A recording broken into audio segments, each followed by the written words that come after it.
ঠাকুর মা স্বামীজি ও যোগানন্দ মহারাজের চরণে জানাই ভুলুণ্ঠিত প্রণাম। আমরা তার পবিত্র জন্মতিথিতে তাকে স্মরণ মনন করছি।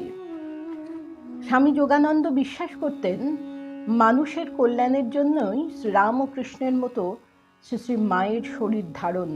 তাই শ্রী মায়ের ভাগবতী তনুর রক্ষণাবেক্ষণ সম্বন্ধে তিনি ছিলেন সদা সচেতন। স্বামীজি শ্রী শ্রী মাকে কেন্দ্র করে তার স্ত্রীমঠের পরিকল্পনাকে বাস্তবে রূপ দিতে দৃঢ় সংকল্প ছিলেন এবং যে কোনো প্রতিবন্ধক তা যতই কঠিন হোক না কেন তিনি অক্লেশে উপেক্ষা করতে প্রস্তুত ছিলেন। একমাত্র স্বামী যোগানন্দের যুক্তিতেই স্বামীজি এ ব্যাপারে নিরস্ত হয়েছিলেন। স্বামীজির কাছে যোগানন্দ যে যুক্তি দেখিয়েছিলেন তা থেকেই বোঝা যায় স্বামী যোগানন্দ শ্রী শ্রী মাকে কোন দৃষ্টিতে দেখতেন। স্বামী যোগানন্দ স্বামীজিকে বলেছিলেন, সমাজের সার্বিক মঙ্গলের জন্যে যা তুমি ভালো মনে করো তা নিশ্চয়ই করবে, কিন্তু এ বিষয়ে তোমার কাছে আমার একটি অনুরোধ আছে।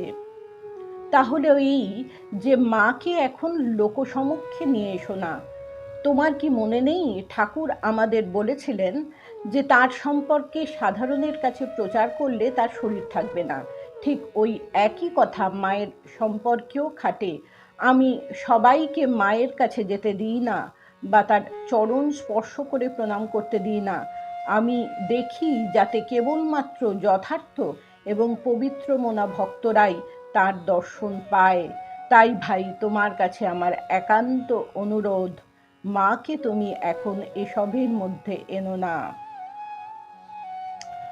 মায়ের সেবার ফলে পুতচরিত্র যোগানন্দজির মনে এরূপ দৃঢ় আত্মপ্রত্যয় জন্মিয়াছিল যে এককালে তিনি স্বামী বিবেকানন্দেরও সতর্ক বাণীতে কর্ণপাত না করিয়া মায়ের কৃপায় অনন্য সাধারণ পথে চলিতে সাহস পাইয়াছিলেন। জীবনীকার লিখছেন, স্বামীজি প্রথমবারে বিদেশ হইতে ফিরিয়া যখন দেখিলেন যে যোগিনের সহিত মায়ের সেবায় একজন ব্রহ্মচারীও নিযুক্ত রহিয়াছেন, তখন তিনি এই বিষয়ে স্বামী যোগানন্দের দৃষ্টি আকর্ষণ করিয়া জানিতে চাহিলেন, মায়ের নিকট বহু প্রকারের লোকের আনাগোনা আছে, সেখানে ব্রহ্মচারীর মন নিম্নগামী হইলে দায়ী হইবে কে? যোগানন্দ মহারাজ সদর্পে বুকে হাত রাখিয়া উত্তর দিলেন, আমি।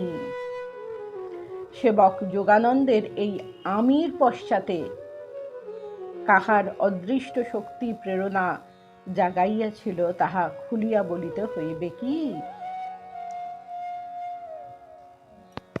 স্বয়ং আদ্যা শক্তি মহামায়ার শক্তিতে তিনি এই রকম ভাবে দৃঢ় প্রত্যয় হয়ে স্বামীজিকে বলেছিলেন যে ব্রহ্মচারীর মন নিম্নগামী হলে আমি দায়ী থাকব।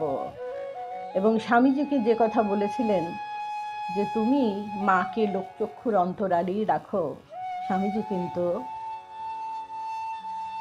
সেই মুহূর্তে সেই কথা মেনে নিয়েছিলেন।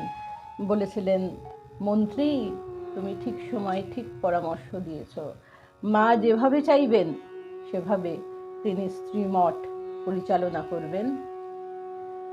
আমি কে তাকে নির্দেশ করবার?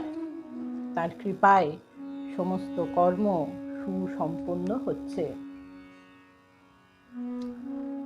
যোগানন্দ মহারাজের যখন কঠিন অসুখ, তখন সেবক বলছেন যে মা তাকে প্রশ্ন করছেন, আমার ছেলে যোগেনের কি হবে বাবা? সেবক উত্তর দিচ্ছেন, ভাবছেন কেন মা, সেরে যাবেন বই কি।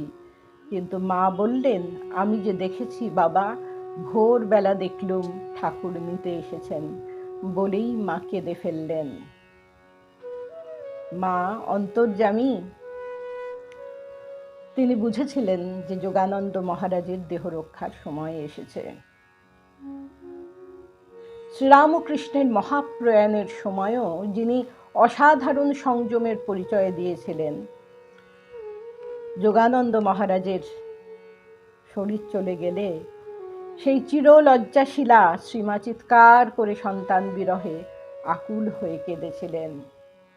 প্রত্যক্ষদর্শী ওই সেবক লিখেছেন, ইতিপূর্বে কখনো শ্রীমাকে চেঁচাইয়া কথা কহিতেও শুনি নাই। আজ তাহার ব্যতিক্রম হইল। তাহার আর্তনাদে ব্যথিত হইয়া গিয়া শ্রীচরণ দুইটি জড়াইয়া চুপ করিয়া অনুনয় বিনয় করিলাম। সেবক মহারাজ বলছেন, কোনো ফল হইল না। তিনি ভর্ৎসনা করিয়া বলিয়া উঠিলেন, তোমরা যাও যাও, আমার যোগেন আমায় ফেলে চলে গেল, কি আমায় দেখবে? পরদিন দীর্ঘ নিঃশ্বাস সহকারে তাকে বলতে শোনা যায়, বাড়ির একখানি ইট খসল। নমস্কার।